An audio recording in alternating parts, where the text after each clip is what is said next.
ព្រះនាងកុរកៈទេវីស្នៀតការអង្គាបោទ្រង់គ្រឿងមុខដាសោយប្រេងធនជាតិព្រះហស្តស្ដាំកាន់ព្រះខ័នព្រះហស្តខាងឆ្វេងកាន់ឈើជ្រត់និងគង់នៅលើសត្វខ្លាជាបុត្រីទី2កបិលមហាព្រហ្មនាមកកុរកៈទេវីក្នុងឱកាសបុណ្យចូលឆ្នាំខ្មែរប្រពៃណីជាតិនាពេលខាងមុខនេះផងដែរគឺឆ្នាំនេះគឺជាឆ្នាំអាសាញ់អ្នកទាំងអស់គ្នាប៉ុន្តែយានជុំនេះគឺជាសត្វខ្លាតាំងនាមឲ្យរូបនាងខ្ញុំជាអ្នកដែលបានក្រងឈុតព្រះនាងកុរកៈទេវីនៅក្នុងឆ្នាំថ្មីដែលមានពណ៌មាសសុទ្ធនាងខ្ញុំសូមជូនពរឲ្យប្រជាជនកម្ពុជាធ្វើដំណើរទីជិតទីឆ្ងាយប្រកបទៅដោយសុខសុវត្ថិភាពនិងរកស៊ីទទួលទានមានបានហើយអ្វីដែលពិសេសសូមជូនពរឲ្យពុកម៉ែបងប្អូនទាំងអស់គ្នាមានសុខភាពល្អសម្រាប់ឆ្នាំថ្មី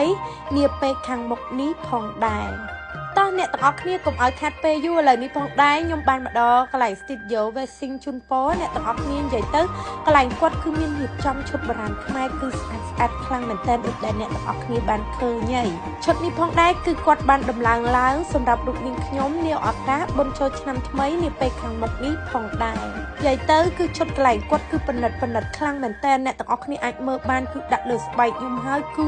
ស្អាតខ្លាំងមែនទែនតែម្ដងណាឥឡូវនេះផងដែរគឺខ្ញុំបានធ្វើការដាក់សក់ដាក់អីដើម្បីក្រងមកុដព្រះនាងកុរកៈទេវីនៅក្នុងឆ្នាំថ្មីនេះអ្នកទាំងអស់គ្នានិយាយទៅគឺអង្គុយញ៉ាំអង្គុយអេនអននៅហ្នឹងតែម្ដងអ្នកទាំងអស់គ្នាឥឡូវគឺខ្ញុំធ្វើការដាក់សក់អីរួចរាល់អស់ហើយ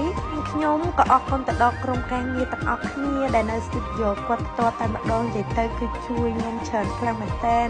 អរគុណបងប្អូនទាំងអស់គ្នាសម្រាប់ការជួយសម្រាប់ការស្រឡាញ់ផងដែរឥឡូវនេះផងដែរគឺខ្ញុំបានក្រងឈុតរួចរាល់អស់ហើយអ្នកទាំងអស់គ្នាអាចមើលខ្ញុំបានណានិយាយទៅគឺធ្វើការកាច់ style ទៅតាមការហោះទៅតាមអីចឹងទៅតាមពិធីបុណ្យចូលឆ្នាំយើងដែលតែងតែប្រារព្ធឡើងចឹងទៅចឹងខ្ញុំសង្ឃឹមថាអ្នកទាំងអស់គ្នានឹងរងចាំមើលថា